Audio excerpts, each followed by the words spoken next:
Feeling a little stuck? Well, it's probably just fear. So today I'm sharing with you 3 quick tips that you can implement straight away to get you out of fear and into action right now.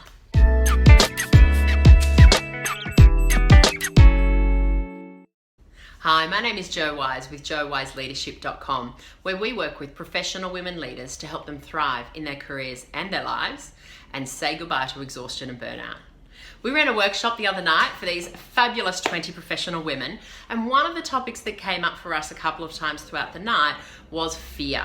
Now, fear is just an emotional response to danger that is designed to keep us safe. Now, way back when we were cave women and cavemen, a few million years ago now, it was really important that we were hypersensitive to the dangers out there, because every time we left the cave to collect berries and nuts for our dinner, there could have been a saber-toothed tiger lurking around the corner. So it was so important, it was life or death, that we were hypersensitive to dangers and we had an immediate response, which is fear.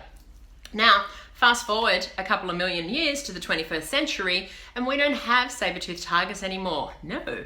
What we do have, however, is opportunities for us to grow and improve ourselves and to get out of our comfort zone. And so for us, quite often now, instead of saber-toothed tigers, that's the danger that we see, because it's uncertainty, it's something new, it's something, that's going to take us out of being safe and still and small right now. So whenever we get out of our comfort zone, quite often this fear comes up. But fear can be a bit of a sneaky bugger, however, because it's quite often camouflaged in some fantastic stories we tell ourselves, or some reasons that we give for why we can't do particular things, when honestly, deep down, it's just fear that's holding us back.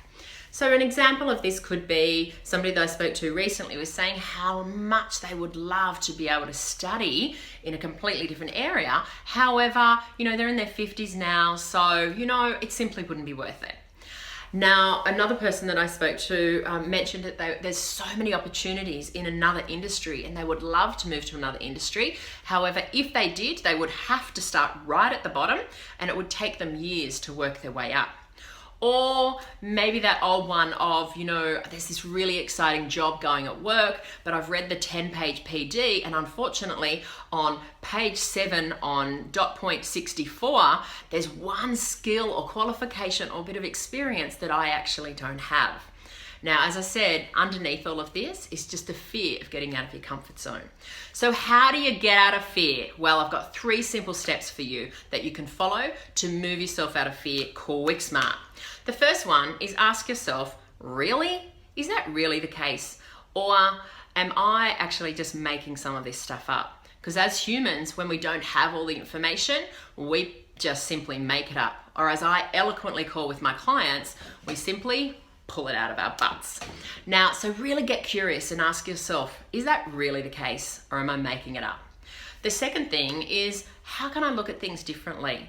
If I look at it differently, if I think about it differently, I'm sure to come up with a different response of what I could actually do to move myself forward instead of staying stuck. And third of all is make sure you're working with a coach that's experienced and qualified enough to call you on it when you are getting stuck in story and excuses or reasons. And if you don't have a coach, then give us a call. We can set up a strategy session and get some clear steps on how to move you forward immediately. So I would love to know what stories and reasons that you are using at the moment to hold yourself back. Please share in the comments below, and I look forward to speaking to you soon. Bye.